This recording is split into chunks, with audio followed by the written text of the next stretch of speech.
तो न्यूमेरिकल्स और relative motion हम डिस्कस कर रहे हैं। इसकी पहले वाली क्लास में हमने इसकी सारी थ्योरी डिस्कस की थी, relative velocity, relative acceleration, relative displacement, relative time, और अब इनके न्यूमेरिकल्स डिस्कस कर रहे हैं। तो पहला क्वेश्चन आपके सामने ये है, दो साइक्लिस्ट हैं ए और बी, एक सिनेमा हॉल है ए, ओ सिनेमा हॉल ओ, इनके घर एक का पी पे है और एक का क्यू पे है। एक साथ पोजीशन टाइम ग्राफ आपको दिखाया गया है। The position time graph is as shown below, और इसके बारे में आपके सामने कुछ क्वेश्चंस हैं, ठीक है।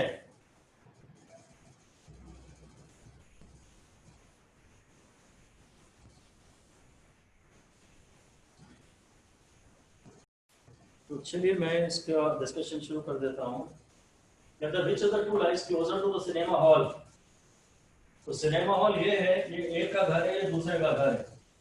ओपी कौन है? OP is less than OQ. तो पी वाले का घर पास है, OP is less than OQ, तो पी वाले का घर पास है। दूसरा कहता है विच of the two bodies started earlier. तो टाइम में अगर देखें तो बॉडी भी थोड़े टाइम बाद स्टार्ट हुई, टाइम उसी के बाद स्टार्ट हुई। हम तो बोलेंगे T for body A, T for body A is equal to T for body B plus OC. इतने डिले के बाद सी ये बॉडी बी स्टार्ट हुई है, बॉडी बी जो है इतने डिले के बाद स्टार्ट हुई है। तो ए बॉडी ने पहले चलना शुरू कर दिया था, ये तुरंत पिक्चर छूटी और ये ने तुरंत घर भागना शुरू कर दिया। और सी वहां कत्थे की दुकान पे खड़ा हो गया मसाला पान खैनी खाने। तो सी आधे घंटे बाद निकला, ठीक है ना। तो पहले कौन चला था, ये तुरंत पिक्चर छूटते ही इसका टाइम स्टार्ट हो गया, और इतनी देर तक तो बी मोशन में नहीं था। इसलिए इन सवालों में भी टाइम हमेशा सेम नहीं होते, अलग अलग हो सकते हैं time. Which of the two is faster. अब XT graph, position time graph का स्लोप वेलोसिटी होता है, इसका स्लोप कम है और इसका स्लोप ज्यादा है, तो बी की वेलोसिटी ज्यादा है। Slope of B is more, B का स्लोप ज्यादा है तो बी की वेलोसिटी ज्यादा है। Which body overtakes which body and how many times? तो इंटरसेक्शन एक ही जगह हो रहा है, इनकी both the bodies are at same position are only once. The graph intersects at one point. Graph एक ही पॉइंट पे इंटरसेक्ट कर रहा है, and this is a meeting point, क्योंकि इनका सेम टाइम पे सेम x है। लिख दीजिए for meeting or for colliding, or for colliding, the coordinates of the two particles should be same.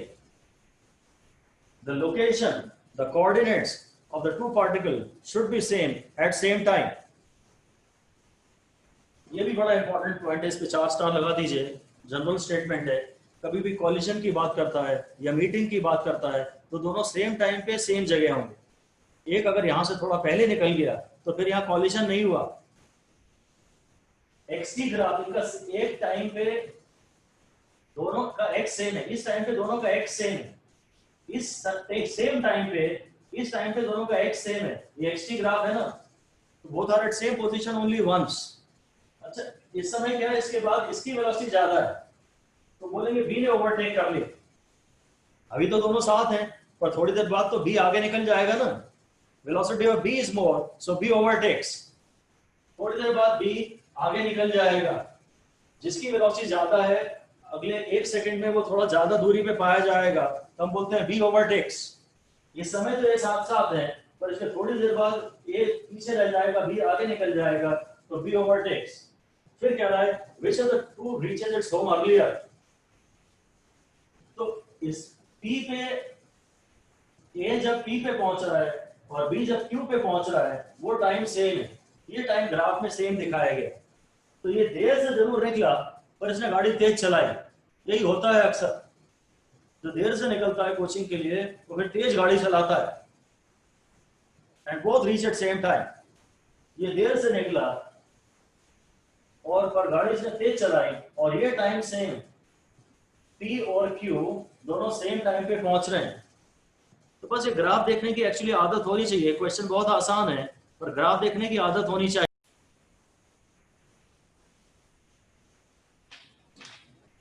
Three persons A, B, C are situated on the vertices of an equilateral triangle. Side of the triangle is D. All start moving at the same instant of time with same speed v. दो ही चीजें दी हैं सवाल में, d और एक v। सवाल में जो चीजें दी हैं बस उनके टर्म्स में ही हम आंसर केवल दे सकते हैं। हाँ, और इक्विलेटरल ट्रायंगल है, इक्विलेटरल ट्रायंगल है तो 60 डिग्री वाली शायद ही बात यूज कर सकते हैं। और ये बड़े अजीब तरह से चल रहा है कि हमेशा a जो है वो b की तरफ है, हमेशा b c की तरफ है और हमेशा c a की तरफ चल रहा है। और ये कब मिलेंगे, कितने टाइम बाद मिलेंगे, कहाँ मिलेंगे और हर एक में डिस्टेंस कितना होगा।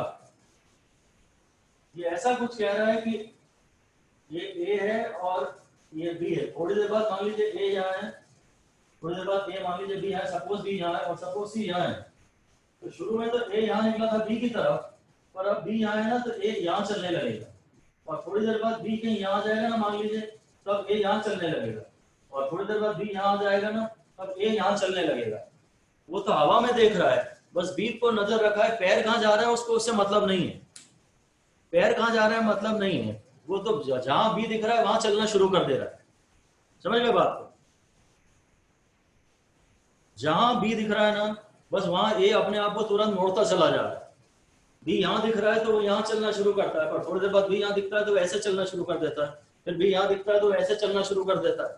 समझे आप? हम तो इस पाथ को विजुअलाइज भी नहीं कर पा रहे। ये एक्चुअल पाथ क्या है हमें विजुअलाइज करने की जरूरत भी नहीं है, पर एक चीज पक्की है कि जब कुछ सिमेट्रिक है, लिख दीजिए सॉल्यूशन में, when everything is symmetric, the objects, the three person must meet at the center of symmetry. सबकी जर्नी जरूर सिमेट्रिकल है और सेंटर ऑफ सिमेट्री पे मिलने चाहिए, so they all will meet at the centroid of the triangle. They all will meet at the centroid of the triangle. और actually हमको इन लोगों के एक्चुअल पाथ को इमेजिन करने की जरूरत भी नहीं, और मैं बता सकता हूं इसलिए बता देता हूं, और मुझे कैलकुलेशंस में इसका कोई लेना देना नहीं है कि ए का पाथ शायद ऐसा होगा, बी का पाथ शायद ऐसा होगा और सी का पाथ शायद ऐसा होगा। थोड़ा थोड़ा स्पाइरल पाथ हो जाएगा, ये ऐसे चलेगा, बी कुछ ऐसे चलेगा, सी कुछ ऐसे चलेगा और सेंटर ऑफ द ट्रायंगल पे ये मिल जाएंगे। ज्यादा अच्छा यही है कि आप इनके पाथ को इमेजिन ही ना करें।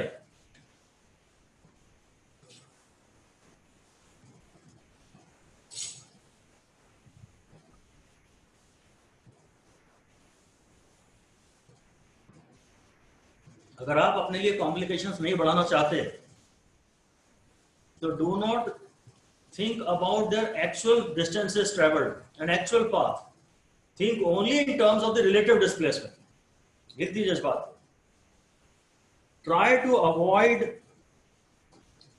avoid imagining the actual path followed by each.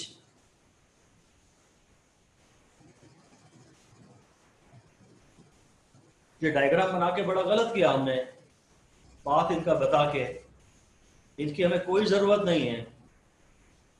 लिख दीजिए always try to think only in terms of relative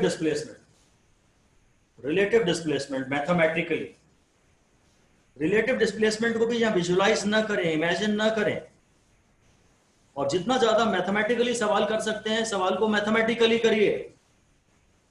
जितना ज्यादा मैथमेटिकली कर सकते हैं सवाल को मैथमेटिकली करिए, ठीक है?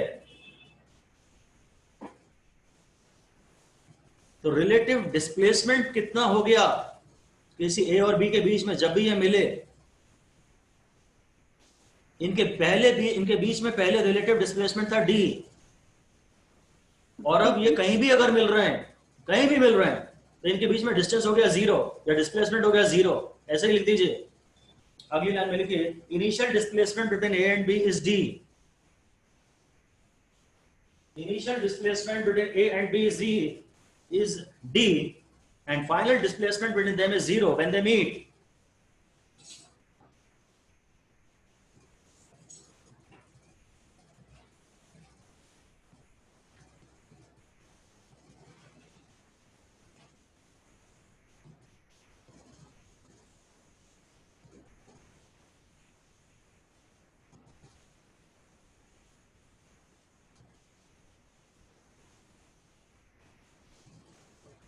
जो फाइनल डिस्प्लेसमेंट है वो जीरो है, तो लिख दीजिए therefore relative displacement between the two is d irrespective of whatever.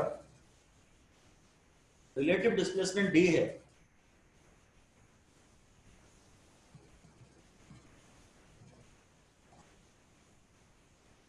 अगर रिलेटिव डिस्प्लेसमेंट d है तो फिर मुझे अब वो वेलोसिटी निकालनी चाहिए जो इस डिस्प्लेसमेंट के अलोंग है। ऐसा इंपॉर्टेंट पॉइंट लिख दीजिए। We should think of the relative velocity.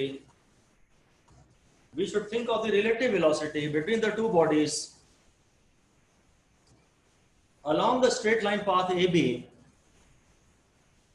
Along the straight line path AB, that is along the direction of displacement. Along the direction of displacement. Along the direction of displacement. फिर से लिख दीजिए we should always consider that component of the velocity. We should always consider that component of the velocity which is in the direction of displacement. As in river problems, हमेशा ही चाहे velocity हो चाहे relative velocity हो, वो displacement की direction में लेना चाहिए। एक्चुअल पाथ हमें इमेजिन नहीं करना है। एक जवाब तो आपको मिल गया, कहाँ ये मिलेंगे, हमेशा सिमेट्री पे मिलेंगे, सेंटर पे मिलेंगे। हमें इनके पाथ के बारे में कोई जानकारी नहीं, इनका एक्चुअल पाथ क्या है ये मुझे इसको बताना ही नहीं चाहिए था आपको। किसी नए सवाल में आप ये कभी विजुअलाइज कर ही नहीं पाओगे। आपको इस पाथ के बारे में जानने की जरूरत है ही नहीं, आपको सिर्फ मैथमेटिकल बातें करनी है। और मैथमेटिकल बात ये है कि डिस्प्लेसमेंट तो इन दोनों ने मिलकर जो तय किया है वो डी किया है। दोनों ने मिलकर जो डिस्प्लेसमेंट तय किया है वो डी किया है। अच्छा, ये वेलोसिटी v यहाँ है और ये वेलोसिटी v यहाँ है। शुरू में a b की तरफ डायरेक्टेड था और b c की तरफ डायरेक्टेड था। ये एंगल थीटा ले लेते हैं, ये एंगल थीटा ले लेते हैं। अगर स्क्वायर होगा, स्क्वायर के कॉर्नर्स पे चार बॉडीज खड़ी होंगी, तो फिर ये थीटा अलग होगा। इस समय थीटा 60 डिग्री है, पर हम थीटा से ही बात कर लेते हैं। और आप मुझे सोच के बताइए कि ए और बी के बीच में इनिशियली, लिख दीजिए फिर से, we have to think of the relative velocity of A and B. initial relative velocity between A and B, initial relative velocity between A and B in the direction of AB, in the direction of AB। तो अगर ये v यहाँ है तो v को resolve करूंगा इधर, ये v cos थीटा आ जाएगा। और ये दोनों सेम डायरेक्शन में है, तो एक ख्याल से v plus v cos theta आ जाएगा। डिस्प्लेसमेंट है d और रिलेटिव वेलोसिटी है v plus v cos theta. आपको ये डिस्प्लेसमेंट भी पता है और इसके अलावा वेलोसिटी भी पता है, तो टाइम है displacement upon velocity, v plus v cos theta. बात खत्म बस। इनके मैग्नीट्यूड्स तो ऐड ही होंगे क्योंकि दोनों मिलकर पास आ रहे हैं। स्क्वायर हो तो ये थीटा 90 डाल दीजिएगा, ट्रायंगल है तो ये थीटा 60 डाल दीजिए और आंसर निकाल लेंगे। हम इसे फिलहाल सॉल्व नहीं कर रहे। यहाँ ये हो जाएगा, चलिए d upon v plus v cos 60, cos 60 ने 1/2, तो 2d/3d। ये टाइम लगेगा। इतने टाइम बाद ये बॉडीज सेंटर पे मिल जाएंगी। हम इनके पाथ को इमेजिन ही नहीं कर रहे, हम केवल कह रहे हैं ये डिस्प्लेसमेंट d था और शुरू में velocity v plus v cos theta थी। बस AB के along velocity v plus v cos theta है। थोड़ी देर बाद डिस्प्लेसमेंट किस, अब A कहाँ है बाद में और B कहाँ है बाद में, और वेलोसिटी उन बाद में थोड़ी देर बाद ए और बी को ज्वाइन करने वाली लाइन के अलावा कितनी है वो हमें सोचना ही नहीं। इनिशियल एक्चुअली इफेक्टिवली मेरा डिस्प्लेसमेंट यही है। And just think of the initial relative velocity, बस टाइम है डिस्प्लेसमेंट अपॉन वेलोसिटी, ठीक है। और अगर टाइम मिल गया तो सबसे इंपॉर्टेंट बात टाइम है कि ये मिल गया, ये मिल गया। अगर यहाँ भी है तो यहाँ भी cos थीटा, और ये तो पूरा का पूरा भी यही है, v की वेलोसिटी यहाँ है तो यहाँ भी cos थीटा होने में cos आता है। और अब एक्चुअली इंपॉर्टेंट बात है ये distance travelled by each body before they meet. ये बताइए सर मेरी बात करिए। d by root 2। डिस्टेंस निकालना हमेशा बहुत आसान है, नहीं डिस्टेंस निकालना हमेशा सबसे कठिन है। इस समय डिस्टेंस निकालना आसान है, अदरवाइज देखिए डिस्प्लेसमेंट के तो फॉर्मूले होते हैं, डिस्टेंस का कोई फॉर्मूला नहीं है हमारे पास। हमारे सारे फॉर्मूले डिस्प्लेसमेंट के हैं, डिस्टेंस का नहीं है। पर हमें स्पीड पता है कि v है। लिख दीजिए if speed is constant for time t, if speed is constant for time t, then distance traveled in this time is vt. Distance traveled in this time is vt. अगर speed constant है, अगर speed constant है तो इस time में जो distance travel होगा वो vt होगा। तो v तो पता ही है और टाइम अभी भी अपन ने निकाला 2d/3 भी कुछ, उससे डिस्टेंस भी निकल आए। डिस्टेंस के बारे में एक अच्छा क्वेश्चन ये भी आता है स्टैंडर्ड में, आपको बोल के बता रहा हूँ, लिखवा नहीं रहा।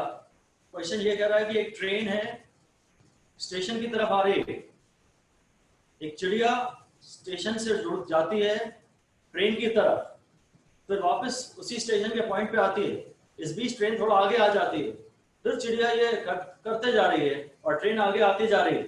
चिड़िया इंजन तक जाती है और इंजन से वापस स्टेशन तक आ जाती है, और उन्होंने वेलोसिटीज वगैरह सारी दे दी है, चिड़िया की स्पीड दे दी है और ट्रेन की वेलोसिटी दे दी है। आप ये अगर निकाल लें, वो ये बता देता है कि ट्रेन की वेलोसिटी क्या है और दोनों ट्रेन और स्टेशन के बीच में इनिशियल डिस्टेंस कितना है। तो उससे आपको ये पता पड़ जाता है कि ट्रेन को यहां तक पहुंचने में टाइम कितना लगा। वो इस बीच पूछता है चिड़िया ने डिस्टेंस कितना ट्रेवल किया। चिड़िया पहले यहां से यहां गई, फिर यहां गई, यहां गई, ऐसे ऐसे ऐसे, चिड़िया डिस्टेंस कितना ट्रेवल किया। अब उसके पाथ इमेजिन करेंगे तो हो गया हमारा काम। हमें केवल यही बोलना है कि यार हमें पूरा पता है कि जितनी देर ट्रेन चली है उतनी देर चिड़िया चली, और चिड़िया की स्पीड कांस्टेंट है। तो स्पीड इनटू टाइम, और टाइम निकलेगा ट्रेन की velocity upon distance, distance travelled, ये वाला distance upon velocity for the train. Train की जर्नी से टाइम निकाल लेना, टाइम वही है, अब स्पीड चिड़िया की ले लेना, तो आपको total length of the path मिल जाएगी।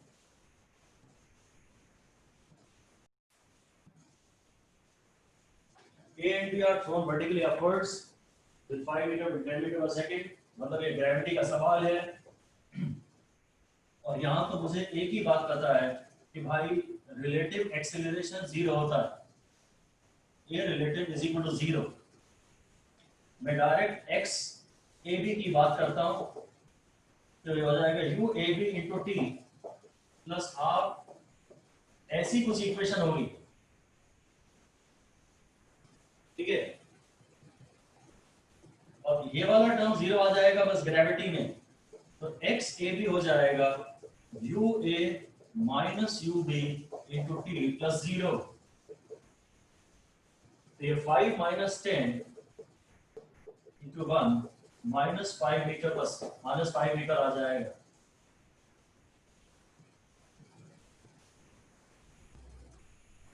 अगर एक सेकंड बाद ये a है तो ये b होगा। a की position with respect to b, with respect to b अगर ओरिजिन है तो ये शायद -5 ही तो कहलाएगा, क्योंकि इस डायरेक्शन में चीजों को आप पॉजिटिव ले चुके हैं, इस डायरेक्शन में चीजों को आप पॉजिटिव ले चुके हैं। तो b के रिस्पेक्ट में a तो नीचे ही है, a की वेलोसिटी कम है। मेन चीज इस बात का फायदा उठाइए कि एक्सीलरेशन 0 है।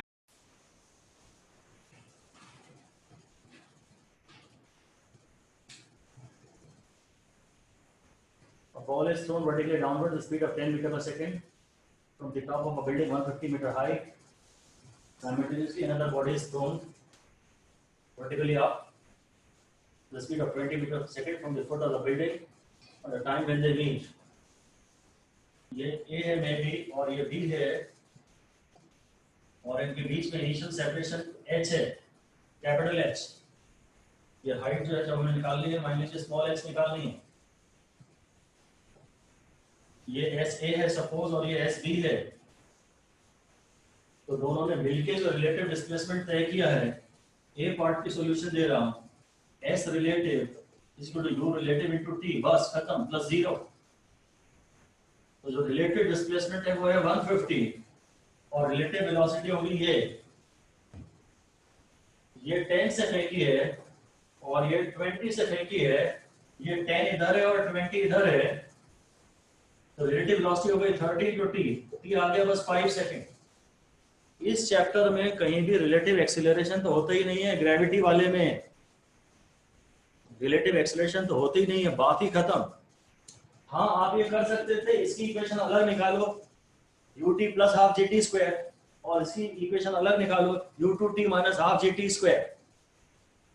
पर मैं नहीं चाहता कि आप दोनों की इक्वेशन अलग अलग निकालो, उसको अवॉइड करने की कोशिश करो. दोनों की इक्वेशन अलग अलग मत बनाओ, आंसर तो उससे भी आएगा, पर रिलेटिव मोशन को सीखना आवश्यक है. कुछ सवाल तुम्हारे उस मेथड से हो ही नहीं पाएंगे कि दोनों के मोशन को अलग अलग इमेजिन करो. ठीक है, असली इंपॉर्टेंट सवाल है हाइट कहाँ ये मिलेंगे. तो हाइट में एक ही बात ध्यान रखना, हाइट मतलब फ्रॉम ग्राउंड, इसको मत निकालना. अब जर्नी एसबी को, एसबी की इक्वेशन लिख लो, टाइम तो तुम निकाल चुके हो. तो यूपीटी ये ऊपर जा रहा है ग्रेविटी के अगेंस्ट, तो इसकी इक्वेशन तो खैर अलग से लिखनी पड़ेगी. जहां टी को 5 ले लेना तो हाइट आ जाएगी.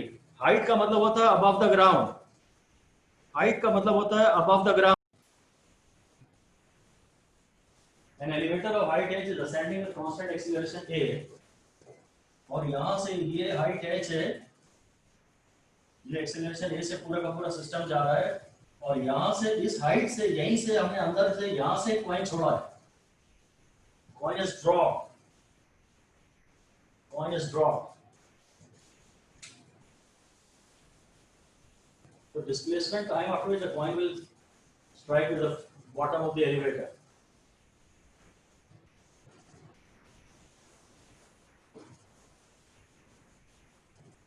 देखो, लिफ्ट के सवालों में एक इंपॉर्टेंट बात ये बहुत ध्यान से समझ लो. लिफ्ट के सवालों में बहुत इंपॉर्टेंट बात ये समझ लो कि जब ये मैं लिफ्ट में पे खड़ा हुआ हूं, I am a part of the lift, तो हर इंस्टेंट पे मेरी वेलोसिटी, और अगर मेरे हाथ में कॉइन है तो कॉइन की वेलोसिटी उतनी ही है जितनी की लिफ्ट की. हर इंस्टेंट पे कॉइन की वेलोसिटी और लिफ्ट की वेलोसिटी सेम. तो जब मैंने छोड़ूंगा ना कॉइन को, तो relative velocity between coin and the floor of the lift will be 0. ये लिख दीजिए.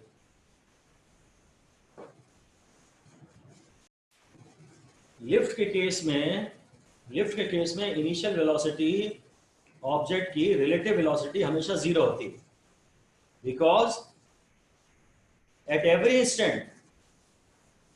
Instant velocity of coin is same as the velocity of lift. Velocity of coin is same as the velocity of lift due to inertia.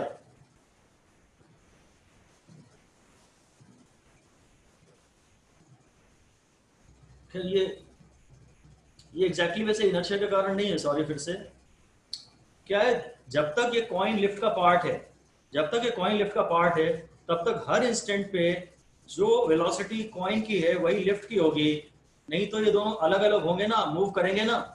जब तक आप train में बैठे हैं तो हर इंस्टेंट पे जो ट्रेन की वेलोसिटी है वो आपकी है, तो कहीं कोई रिलेटिव मोशन आपको दिखता ही नहीं है. इसलिए लिफ्ट के सवालों में यू रिलेटिव का टर्म हमेशा 0 आ जाएगा. मैं ये मान लेता हूं, इसको मैं फ्लोर ले लेता हूं, तो मैं displacement of the coin with respect to floor ले रहा हूं, is equal to UCFT plus half CFT square ये इक्वेशन ले रहा, displacement of the coin with respect to the floor, ये तो h है। हालांकि कॉइन शुरू में ऊपर जाएगा और फिर नीचे आएगा, क्योंकि कॉइन में इनिशियल वेलोसिटी ऐसी है, पर आप कॉइन का एक्चुअल पाथ इमेजिन मत करो। इनिशियल वेलोसिटी तो यहाँ जीरो ही आती है लिफ्ट के सवालों में, जब भी ये ड्रॉप होता है। बस ये ध्यान से लेना पड़ता है हाफ ACL, तो half acceleration of coin minus acceleration of floor of the lift upon t square. तो h is equal to half acceleration of coin है g, ये तो ग्रेविटी के इन्फ्लुएंस में गिर रहा है, ये तो वैक्यूम में भी g से ही गिरता है।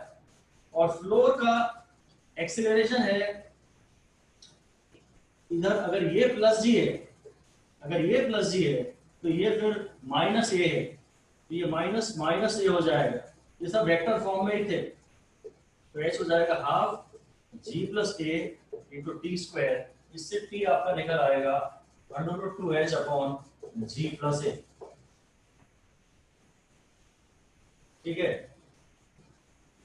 ये एक्चुअली रिलेटिव एक्सेलरेशन जो आपको निकालना है, ये वेक्टर फॉर्म में ही निकालना है। वेलोसिटी भी मैंने वेक्टर फॉर्म में निकाली थी, वेलोसिटी कॉइन की भी यहाँ थी और लिफ्ट की भी यहाँ थी, इसलिए रिलेटिव वेलोसिटी जीरो हो गई। और एक्सेलरेशन का जहां तक सवाल है, कॉइन में यहाँ है और लिफ्ट में यहाँ है, तो फिर तो ये मैग्नीट्यूड्स तो इनकी ऐड होते हैं ना। अगर इनकी डायरेक्शन ऑपोजिट होती है तो जब मैं इनका वेक्टर सम लेता हूँ तो ये g प्लस जी माइनस माइनस ए बन जाता है, प्लस जी माइनस माइनस ए, तो ये g प्लस ए बन गया। ठीक है, इनके सेम डायरेक्शन है u के, तो रिलेटिव वेलोसिटी जीरो और रिलेटिव एक्सेलरेशन जो है वो ये है, यहाँ एक यहाँ और एक यहाँ है। जो ऑपोजिट डायरेक्शन में जो वेक्टर होते हैं उनका वेक्टर सम ऐड हो जाता है। मुझे रिलेटिव वेलोसिटी एक्सेलरेशन निकालना है, ये प्लस जी है माइनस माइनस ए, अगर इसके एक्सेलरेशन को मैं प्लस जी कह रहा हूं तो ये माइनस ए है, टोटल ये हो गया। इसमें हम ये बोल रहे हैं if a is equal to zero, if a is equal to 0, that is if acceleration is, if lift is at rest or is moving up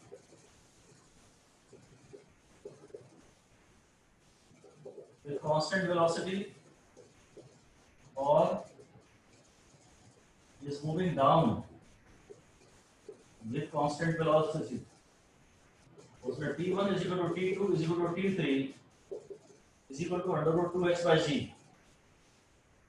अगर a लिफ्ट का जीरो है, लिफ्ट अगर कांस्टेंट एक्सेलरेशन से ऊपर आ रही है, sorry constant velocity से ऊपर जा रही है या कांस्टेंट वेलोसिटी से नीचे जा रही है या रेस्ट पर है, तो हर बार कॉइन को लिफ्ट के फ्लोर तक पहुंचने में टाइम सेम लगेगा। अगर एक्सेलरेशन है, लिफ्ट में एक्सेलरेशन है तो ये आंसर है। पर अगर a जीरो है तो तीन केस बनते हैं, या तो लिफ्ट रेस्ट पे है तो a जीरो है, या कांस्टेंट वेलोसिटी से लिफ्ट ऊपर जा रही है तो भी उसका एक्सेलरेशन जीरो है, या कांस्टेंट वेलोसिटी से लिफ्ट नीचे आ रही है तो भी उसका एक्सेलरेशन जीरो है। अगर लिफ्ट रेस्ट पे हो और आप कॉइन छोड़ें, या लिफ्ट कांस्टेंट वेलोसिटी से ऊपर जाए और आप कॉइन छोड़ें, हर बार टाइम सेम लगेगा। ठीक है, ग्रेविटी के सवालों में, ग्रेविटी में पत्थर हम फेंकते थे, दो पत्थर तो जी रिलेटिव एक्सेलरेशन जीरो होता था। लिफ्ट के सवालों में कॉइन को छोड़ने पे यू जीरो होता है, यू जीरो होता है। और फिर ये देखा कि अगर ए जीरो है, यानी लिफ्ट चाहे रेस्ट पे है, चाहे कांस्टेंट वेलोसिटी से ऊपर जा रही है, चाहे कांस्टेंट वेलोसिटी से नीचे जा रही है, टाइम हर बार सेम लगेगा। इसमें टाइम कम लगेगा, इसमें टाइम कम लगेगा, क्योंकि पत्थर भी ग्रेविटी से नीचे आ रहा है, ये एक्सेलरेशन से नीचे आ रहा है और ये एक्सेलरेशन से ऊपर आ रही है, तो जल्दी टकरा जाएंगे। ये जी से नीचे जा रहा है और लिफ्ट का जो फ्लोर है वो एक्सेलरेशन से ऊपर आ रहा है, तो ये जल्दी टकरा ही जाएंगे। नेट एक्सेलरेशन बढ़ जाएगा, रिलेटिव एक्सेलरेशन बढ़ जाएगा। So anyway that's all for now, thank you.